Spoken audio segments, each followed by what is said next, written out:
right. So what do you guys think about Experian Boost? Anybody use I it? mean, it's okay, but it only reports to Experian. So then we're still working on the other two. Right. What I about tried using it, but it's not affiliated with my credit union, so I'm not able to use it. okay. What about Rent a Karma? The rent, using the rent. Anybody ever use any of those services? I have Renter or something. It reports my rent every month, and it's been there for the last 6 months. And where does it report? Today I went in Experian, and it showed as positive all these last months. It reports. What was that one? It reports. Realtor. I'll type it down. I'll look for it right now and type it down. Okay. It reports to all three bureaus? I was only able to go in Experian today. I wasn't able to go to the other two websites, but I'll verify that in a moment. All right, cool. All right. Any questions? We're gonna wrap it up with the five. Hi, Mark. I do have a question. Yes. You have spoke about a great way to boost your business when you were talking about the inquiries, and I think you more were speaking about promoting this as something you can, promote to your clients and, talk to them about all these steps and building their credit to get more clients. Was that one of the secrets you had? It was towards the end of the inquiry section. You spoke about a secret that could change your life almost. That was the doctor. That was the website. Oh, the website. Okay. Well, Pretty basic, by the way. Yeah. What you say? Sorry. That was it. The secret. You said this is a really good secret that will change your business. I did. I said the word change your business. Well, I think I took it as that. I think I added that in there. But it was that good where it was almost like business changing the way you worded it. So I missed it, but I think it was that link that you spoke of. Yeah. No, I was telling you about the link, the secret link that I paid $400 for a course, and I got the link in the course. And so that's, it's one of those things where, you can't get, if you don't know about this link, you won't just randomly know about it, right? So that's one of those things. So, all right. So we're going to conclude the 6 steps to a 800 credit score. And now my question to you guys here is, we've been together for 2 hours and 30 minutes now, right? And my question to you guys is, how will you use this information for 2 reasons? One, how would you use it to acquire new customers?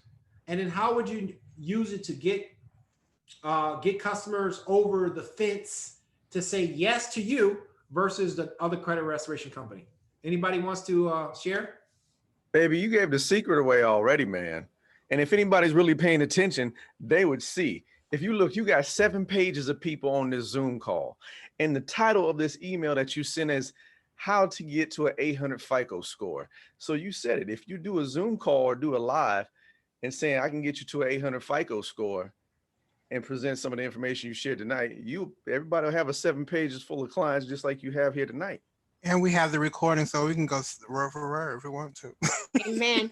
And also, if you're invited to speaking engagements, just go all the way right through this and you will be amazing. Mm-hmm. Okay. Anybody else? I want to take this and use it for my freebie for my active campaign. That's how good it is. I want to make it something. And it can also be our lead magnet for our YouTube channel. Exactly. I know this is being recorded. Do we get a replay of this as well? Yeah, it'll be in the software under credit repair meetings. Okay. Hey, Mark. Uh-huh. Hey, Mark. I have a question. I can't find this answer nowhere on YouTube. This is regarding personal information. Does the address, the ID, has to match up with the address that you're providing as an updated address? Okay, so because I'm stuck on that part. I was like, I know about all the other stuff, but just updating the person, and I can't find it nowhere. So if you, I know it probably don't even pertain to what we're talking about. I just need you to answer that question because I know it's being recorded. I need to answer. I need you to answer that question. Okay, so you mean the updated address? So you moved and you have an updated address, right? Well, for a client, we're trying to dispute old addresses, right? So we're trying to update their new address. Do I dispute all the old addresses because she only wants that one, or how I'll go about doing that? Well, why are you disputing addresses? Right, just have them removed. No, I'm just concerned about why are you even disputing addresses? Yeah. Because I was told that the old addresses are linked to the debt, right? So I don't know if that's a good practice to use, or that's why I'm just asking you, you know. That's okay. No, it's okay, Les, because there's a lot of people not the wrong information when it comes to disputing, and a lot of people are learning the bad ways of disputing. Mm-hmm. They are. Okay. I mean, okay. So first of all, when I hear that, to me, that's deceptive disputing. Okay. When I hear it. Now, I'm not saying you're doing that. I'm just saying that if the addresses are wrong, really, like if the customer says, no, I never lived there. Okay. You want to dispute that. If the customer says, no, my address is wrong. It doesn't supposed to be 2378. It's supposed to be 7898. That's wrong. Because I was like, oh my God. I was like, man, I heard that you have to get a whole nother address and no. Tell them change their license. I was like, okay. But what I'm trying to say is that the purpose, we got to know, why are we doing that? Like, what is the purpose? That has nothing to do with a deletion. The credit bureaus are investigating an account that you said that was inaccurate. And they're sending that account over to the creditor, and the creditor is saying that this is her account or this is not her account. Okay. The addresses are associated with inquiries. Okay. Okay. They're associated with credit cards that they applied for, and now that address is a matter of a record on the credit report. Okay. Okay, you understand what I'm saying? It's prior addresses. Like the credit bureaus are tracking everywhere you go. So wherever she applied for credit all over the United States, it's going there. Okay. On her credit report. Okay. Now your question, Les, is she has a new address and you're trying to, what are you trying to do? Well, I know she has a lot of addresses and names that doesn't belong to her. So just just tell them to delete those, the ones that's inaccurate. Well, yeah, but you're gonna, you know, like I said, the credit bureau is gonna hit you with a generic letter, and they're gonna say it's a matter of record. But are the address really not hers? Two of them isn't. Okay, but then the next question is, why are you disputing the address? So I don't need to dispute that, like update it or anything like that. I mean, some people don't need for it, right? Some people do it because the customer says, you know what, that's wrong information. So I'm going to dispute it, right? So it can be clean. It can be updated address. Let me give you guys an example. If you are going into the law enforcement field, right? The background investigators are going to look at your credit report, and they're going to look at your addresses that's on your credit report. And your addresses have to match the addresses that you put on your background application. That's true. I do it every day. Okay, so you understand. So on that situation, that's different. But if she's trying to just get her credit score up or removing inaccurate information, then I don't know if I'm going to, this is just me. I don't know if I'm going to mess with addresses. Okay. Okay. Do you understand what I mean? Gotcha. So it's a misconception. It's a misconception to a lot of people that's new to the game. What do I mean by new to the game? 1, 2, 3 years old.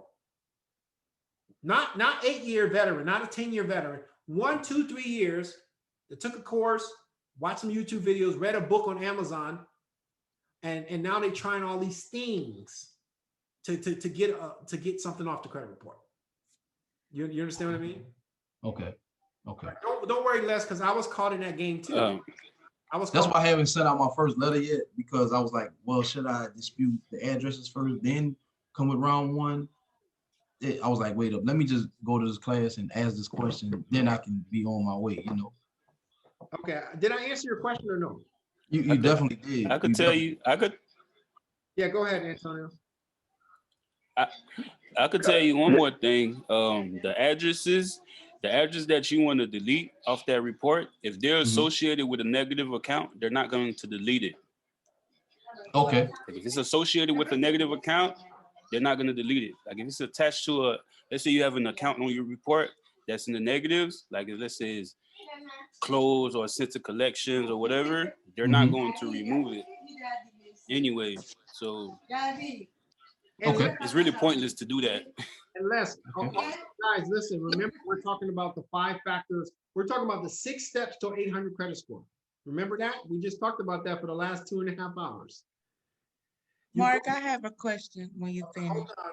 You go for the things that's hurting the credit score the most. And the stuff, that's the thing that's within the first 24 months, correct? That's right. Gotcha. The address is on the low priority. That's at the very bottom. Okay. All right. Cool. You had a question? Thank you, Mark. You're welcome. Yeah, I missed the part when we were on I'm sorry, step 4, the mixture of credit, and you was talking about the recommended like credit cards, what have you, and I said, I think someone said the gas card was easy to get, in the Walmart, JCPenney, and Best Buy. So when we have the mixture of credit, I missed it. Was it 3 to 5 for the credit cards? And then like 2 for installments? Yeah, that's what they recommended. Yes, 3 to 5. Okay, thank you. Yeah. Okay. All right. Mark, quick question. So are you suggesting that if a customer has, 5 or 6 addresses, it makes no sense of deleting those 5 or 6 old addresses and just keeping one updated address, his current address on the report? There's no purpose of deleting the other ones? Yeah, because when I was running the credit restoration business I never disputed addresses, ever. Because that's not, my customer wanted a better credit score. Okay, and I had to focus on what they wanted. Okay. Got it. Now, addresses, again, if the addresses are wrong and you feel like you need to do that, which I don't think you need to do that. I think you need to do that for a quick win. Like say for example, your customer don't trust you and they have bad relationships with another creditor company. They don't trust you, right? So then when you first send the first dispute round out and you ask them, are all these addresses correct? And they say no. Then I say, okay, well, what's wrong with them? Well, that's wrong. That's wrong. Then I will send my first dispute round out to get those addresses updated for a quick win. So the customer can feel that they have confidence in you. But as far as trying to improve the credit score, I wouldn't go after that first. I would go after that last. Got it. Okay. Yes, Hendy. Matt, can I also make a suggestion? 1 second. Let me. Hendy, go ahead. Okay, so thank you for clarifying that as far as the addresses go. My question is, what about the rest of other personal information that's reported? Does that need to be consistent? For example, I've seen certain credit bureaus just report the birth year, not the complete date of birth, and it doesn't show somewhere. Does it make a difference to send them a letter to make sure that person that certain information is reporting correctly, or does it make a difference? I mean, you could. The credit bureaus, they go by different laws and stuff like that. Sometimes they truncate information for security purposes. Okay. And that's probably why you don't see the full information, right? But you can, they're not going to tell you that. But so you gotta, if you feel like you need to challenge it, you can. But again, you got to ask yourself, what's the purpose? Like what's your goal?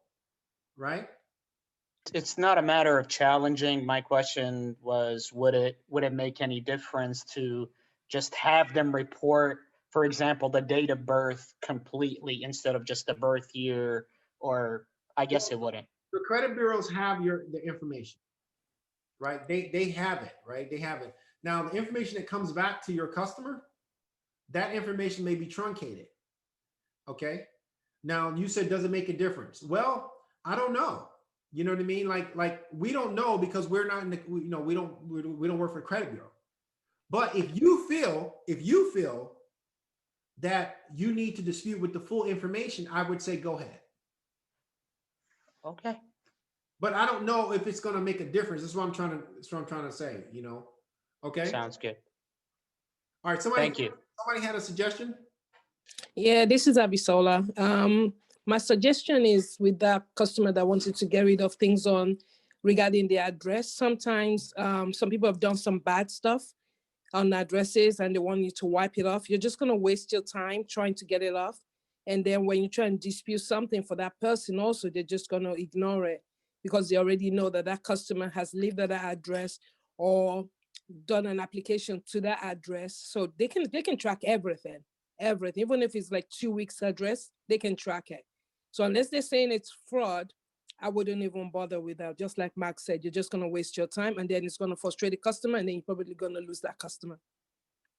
Yeah, so we have to be, I'm so glad that you guys are here today because as a credit restoration industry, fixing your own credit, being a victim of fraud, being a victim, having bad credit, struggling, we have to constantly educate ourselves. And that's why I said that every person on this call should have signed up for the Dispute Summit. No matter what. I don't care what's going on, unless you're in a deathbed or in a hospital or you have prior plans, then you should be there or the replay. Because you have to, you're handling a customer's file. And you said, I want to get in this game. That's what you said. You said, I want to do this, right? So you have to become very skilled at this, you know, to a certain level. And then after you get your skill set in, then you bring in employees and then you got to train them or you outsource it. But when you outsource it, you got to know what they're doing because they're handling your customer stuff. So you have to be the CEO, the expert, and then you got to turn into a marketing wizard. And then you got to step away from your company. And that's exactly what you have to do. Okay. So 1 minute I'm teaching you marketing. The next minute I'm teaching you credit repair. The next minute I'm teaching you how to demonstrate your value to a customer. So they believe in who you are. Because I'm gonna tell you something, Miss Life Solutions, BB Solutions. If you invited me to a webinar, you did a nice graphic that says 800, the blueprint, the roadmap, the journey to 800 credit score. I'm coming, and I'm coming. Just like Alan said, I'm gonna come, and I want to check you out. I want to see what you're talking about, and if you can demonstrate to me and build confidence with me, and have a good offer to me, I think I'm gonna give you a try. Okay, so this is what you guys can do. You can do the same exact thing. Okay, let's take a few more questions and we're gonna wrap it up. I had a question for you, Mark. Yes, sir. And it's kind of way different than anything tonight. Are you familiar with Referral Rock? Referral Rock? Yes. No, I've heard of it. Okay, I'll talk to you a different time about it. Okay, Referral Rock. Okay, cool. All right, so let's take a few more questions. I know this is long. It's been. I have a question. Yes. So this is going back to the credit mix. I believe it was stated during the call here that you should at least have 10 positive accounts. What is a good mixture? I heard credit cards, installment loans, but what would be a good mixture of those 10 accounts? I would say a couple installment loans, definitely more credit cards than installment loans, right? They say 3 to 4 credit cards, a couple installment loans, and maybe one store card, and you're good. Okay, you're good there. And the reason why you want to do that, like you don't want just here's the thing. Well, FICO says that as you age and as you get older, right? They want to see. And the reason why the creditors can give me a $50,000 credit card line, right, where I can do anything I want with it, I can buy some real estate with it or put a down payment on a home, is that they've seen a long time of a variety of trade lines on my credit report. And they say, oh, this guy can handle all kinds of things. right? He's good. So that's why you don't want just one loan and one credit card. That's not enough. Like you need over time, you need to add more. So a variety. And that's why that rule is there. Okay. And then look, just really quick, guys, can you believe this? Listen to this. The same way I'm talking to you guys, the same way I was talking to the AT&T employees. It's crazy. It was just weird. I couldn't believe it. Okay, 5 people working at AT&T, including manager, just like kids with their thumb in their mouth like they're in high school. Okay, and these are your customers. Okay, somebody else had a question? Can you hear me? Yes, ma'am. Okay, good. So I wanted to, you guys touched on this with the address, but I just wanted to clarify because I've always remember hearing that one of the fastest and easiest ways to, earn yourself some points is to, or increase your credit, is to remove any inaccurate information like the address and those type of things and your phone number. Is that not correct? You said the fastest way to increase your credit? Well, yeah, to get like 30 points or so. I've always heard that that's one fast way to do it, is to make sure that. That's not correct from what I know of 8-9 years. That's not correct. Okay. You know what's correct? The 6 things I just told you. I just taught you. Okay. That you want to know a super duper fast way? Okay, let me tell you something real quick. Now this is guaranteed almost. Are you guys want to hear this? Yes. All right. How do okay, let me tell you, but this only works for if you're trying to get big lines of credit or if you're trying to get the house. Right? Or if you're trying to get a car. A lot of people say don't dispute online, right? Don't you hear that? I disagree. You want to know why? You want to know why I disagree? Because you can use the credit bureaus to your advantage and you can dispute online, but only on certain accounts. Which account do you think you should dispute online? Anybody? Equifax. No, which account on your credit report? Credit card. Credit card. Credit card what? Collections. No, not a negative account. Let's say all positive. Limits. Your Payments. I mean balances. Your balance. Yes. I did that one time, Mark. I cried because my score had dropped because I forgot to pay on my statement day. And I had like a 40-point drop and I disputed, I paid it and got it up to date. And then I disputed my balance and told them to update it and it boosted my score back up. That's right. Did you guys know that? Yes. You go online, you dispute your balance. Okay, here it is. You want to get a house? You want to get a house? You want to get a new car? You just paid off 5 credit cards, right? You gave them $10,000 cash, 5 apiece. Boom.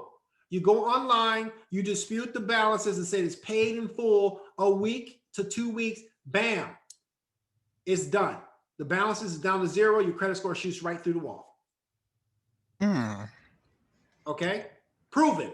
Guaranteed.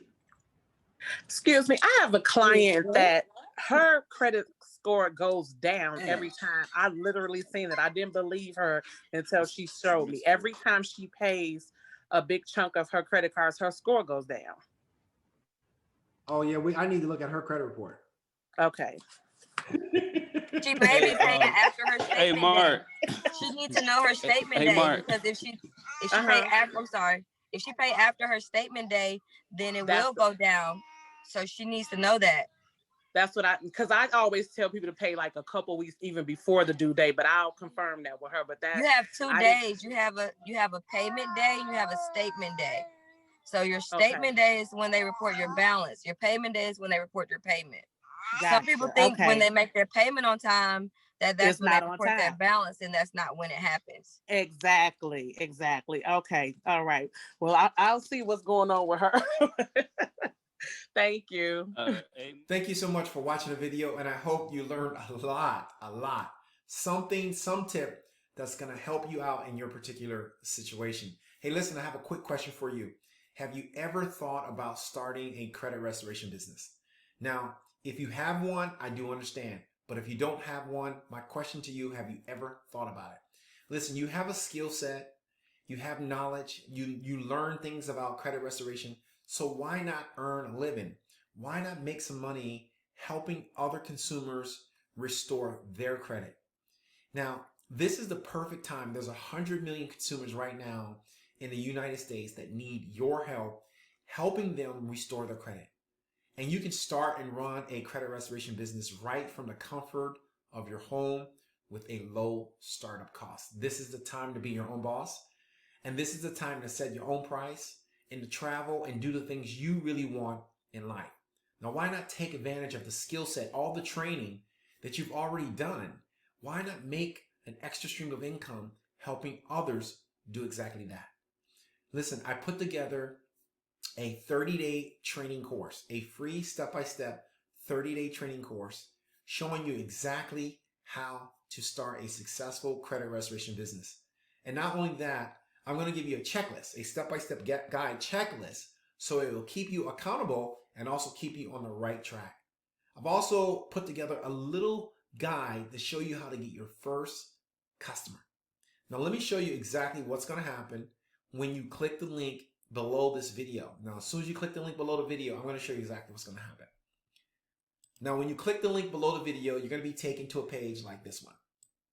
Now, this is the page. This is what we call the opt-in page. And you're going to see this book right here, because I'm going to give you this book right here on how to start a credit restoration business. I'm also going to give you this 30-day free training series right here, as you can see, and a step-by-step guide, checklist, and a guide on how to get your first customer. And all you have to do is put your email, your first name, your last name, and phone number, and click yes or no here and click submit. That's all you have to do.